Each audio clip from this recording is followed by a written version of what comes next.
ছিলেন? নরমালি আমরা কি জানি? রেনে ডেকার্ট গত ক্লাসে বলেছিলাম French philosopher, scientist and mathematician. Okay.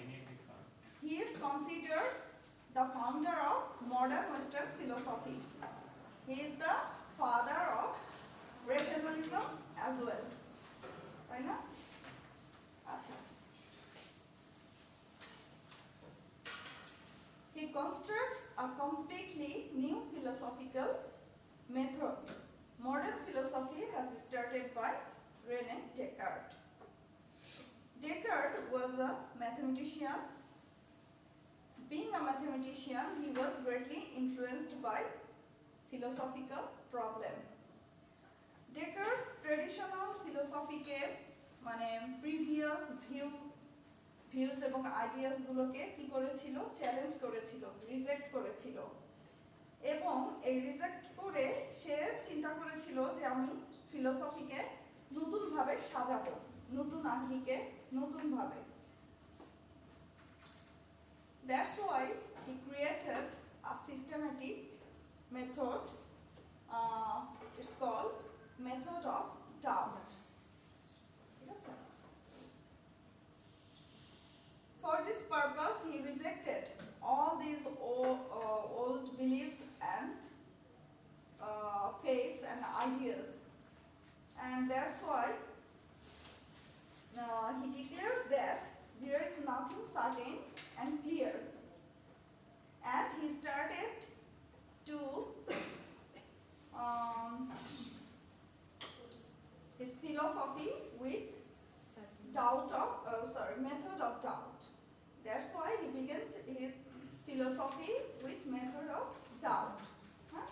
He said that there is a need to change everything completely to start again right from the foundation. আমরা foundation থেকে change করার চেষ্টা করব এটা খুবই প্রয়োজন আমাদের শুরু থেকে জিনিসটাকে নতুনভাবে সাজানো In the process of doubting, he doubts each and everything. এই ডাউটিং প্রক্রিয়া সে কি শুরু করলো প্রতিটা জিনিসকে ডাউট করা স্টার্ট করলো এরকম ডাউট করতে করতে একটা পর্যায়ে না উনি যেটা বলেছেন যে যখন আমরা সার্টেনিটিতে পৌঁছাবো যখন একটা সার্টেন রেজাল্ট পেয়ে যাব যখন ডাউট করতে করতে আর মানে ডাউট করার কোনো অপশন থাকবে না যখন আমরা নিশ্চিত হয়ে যাব এখানে সন্দেহের আর কোনো অবকাশ নেই তখন আমরা কি করব একটা সার্টেন রেজাল্টে পৌঁছাতে পারবো আর সার্টেনিটি মানে হচ্ছে ট্রুথ গতবার আমরা কি বলেছিলাম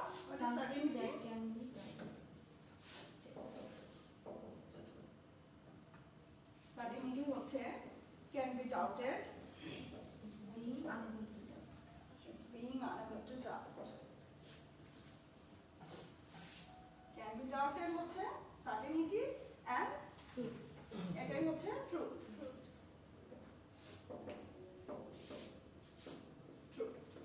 তো সার্টেনিটির মাধ্যমে আমরা একটা ট্রুথে পৌঁছাবো এটাই হচ্ছে philosophical truth method of doubt দিয়ে ডেকার্ট এটাই বারবার প্রমাণ করতে চেয়েছিলেন ঠিক আছে আচ্ছা তো ডেকার্টের মতে যে সার্টেন থিংস কোথায় আছে সার্টেন থিংস আমরা কোথায় পেয়ে থাকি সবচেয়ে বেশি mathematics is the only science where certainty exists Descartes এটা মনে করেছিলেন যেমন আমরা বলতে পারি 2 + 2 হচ্ছে 4 এটা কেন হলো because there must be a reason behind it but there must be a science behind it Descartes এটাই বলেছেন যে এভাবে আমরা যদি লজিক্যালি প্রত্যেকটা বিষয়কে এভাবে যদি এক্সামিন করে একটা সার্টেন ট্রুথে পৌঁছাতে পারি তাহলে আমরা ফিলোসফিক্যাল ট্রুথ পেয়ে যাব আচ্ছা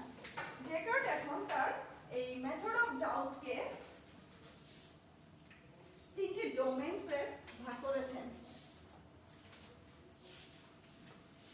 তিনটি সেকশনে ভাগ করেছেন কি কি ছিল সেই তিনটি section 3 argument 4 rules knowledge 3 argument 4 rules knowledge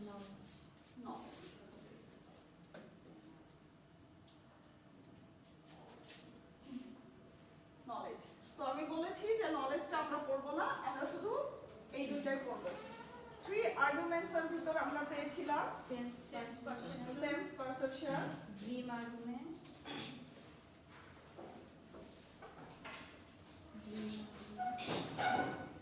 dream argument, evil human,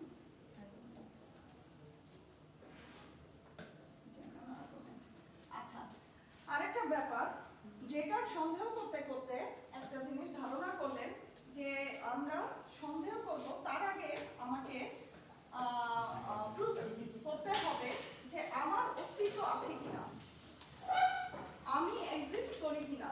Descartes এই মানে in the process of doubting started to doubt himself, সে নিজেকে ডাউট করা সন্দেহ করলো, সরি ডাউট করা শুরু করলো যে যদি আমার অস্তিত্ব থাকে তাহলে আমি সন্দেহ করতে পারবো, আগে আমাকে দেখতে হবে আমার অস্তিত্ব আছে কিনা। তো ডেকার্ট তার ইয়েতে মানে তার থিওরিতে সেই একটা পর্যায়ে প্রুফ করতে পারলো কি যে অবশ্যই আমার অস্তিত্ব আছে। সেটা হচ্ছে কগিটো এরগো সাম। কগিটো এরগো সাম মানে হচ্ছে কগিটো এরগো সাম। কগিটো এরগো সাম মানে হচ্ছে I think therefore I am।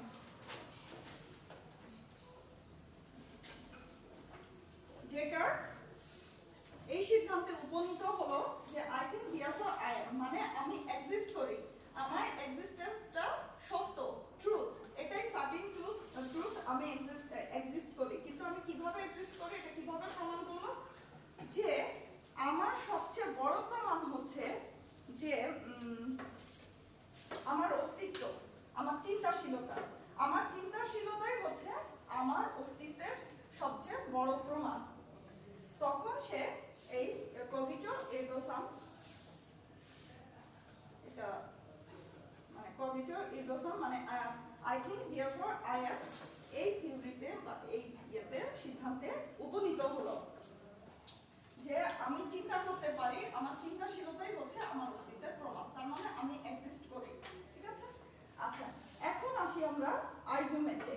Argument কি, যে মেথড অফ ডাউটকে তিনটি সেকশনে ভাগ করার পরে সে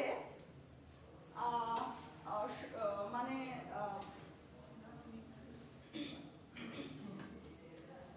তিনটি বিষয় নিয়ে আর্গু করেছে, মানে এই তিনটি বিষয়ে কিন্তু সে সিদ্ধান্তে পৌঁছায় নাই। আসেন, এই তিনটি বিষয়ে কিন্তু সে কোনো সিদ্ধান্তে পৌঁছায় না, সে আর্গু করেছে, সে এটা নিয়ে মানে একটা বিতর্ক মনের ভিতরে এনেছে। সেটাই হচ্ছে প্রথমটা হচ্ছে sense perception, second dream argument, আর ইন্ডিকেটর। তো আমরা সেন্স পারসেপশনে প্রথমে চলে যাই। সেন্স পারসেপশনটা similar to Plato's theory of নলেজের কনজেকচুরাল নলেজের মতো। কনজেকচুরাল নলেজ মনে আছে? Conjectural knowledge lowest type of knowledge, exam দিয়েছেন না? Lowest type of knowledge, hallucinations, illusions, thinking, imagination. Illusions, thinking, imaginations না, ইলিউশন। আচ্ছা, আমি এক্সামের খাতা দেখেছি মোটামুটি, তো কত আসছে হাইস্ট এসেছে 25।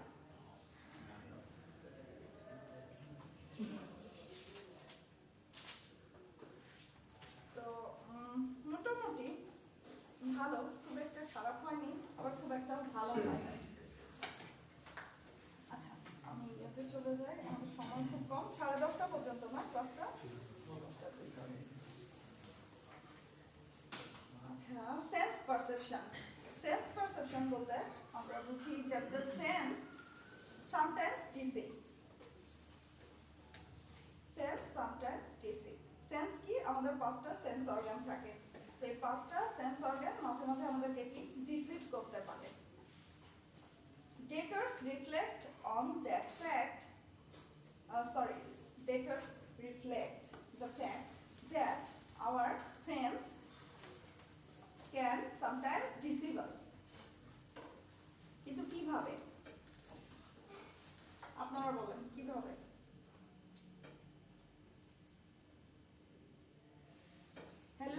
ইলিউশনস হয়, অপটিক্যাল ইলিউশনস হয়, তারপরে ওই যে বলেছিলাম না একটা রশি যদি দূরে দূরে পড়ে থাকে ওইটাকে আমরা স্নেক ভাবতে পারি, এরকম কিছু বলেছিলাম। এটা আসলে এটা কনজেকচুরাল নলেজের আওতায় পড়ে সেন্স পারসেপশনটা। আচ্ছা, এখানে দেখি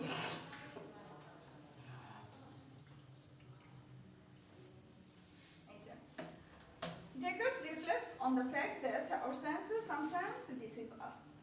When we are looking at something very small or far away, for example, we can often be mistaken about the size or shape of the things in question. In addition to these kinds of phenomena, there are also hallucinations, optical illusions, and after images.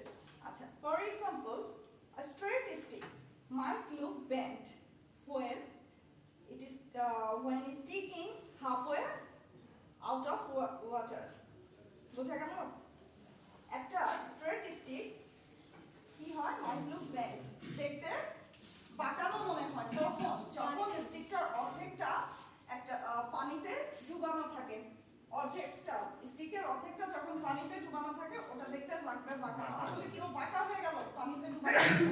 তা কিন্তু না, এটা হচ্ছে optical illusion. আমাদের চোখে আমরা দেখতে পাচ্ছি ওটা বাঁকা হয়ে গেল, আবার স্টিকটা যখন তুলবো তখন ওটা স্ট্রেটই থাকবে। ঠিক আছে, তো এটা হচ্ছে অপটিক্যাল ইলিউশন বা সেন্স পারসেপশন। সেন্স পারসেপশন হচ্ছে যে আমরা মানে যা দেখি যা শুনি সেটা কখনো কখনো ভুল হতে পারে। ঠিক আছে, এছাড়া আরো একটা ব্যাপার হতে পারে, আরেকটা এক্সাম্পল দিতে পারি, সেটা হচ্ছে আমরা যদি সূর্যের দিকে এক দৃষ্টিতে তাকিয়ে থাকি,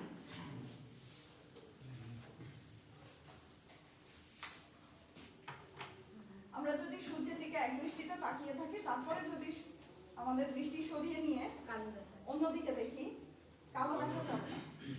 কালো না, তখন হচ্ছে কেমন যেন ঘোলা ঘোলা দেখা যায়, মানে হচ্ছে কোনো কিছু ডেকার্টের মধ্যে আমরা একটা ছোটখাটো অরেঞ্জ শেপ দেখতে পাই, কমলা লেবুর শেপ দেখতে পাই, মানে সূর্য থেকে চোখ সরানোর পরে।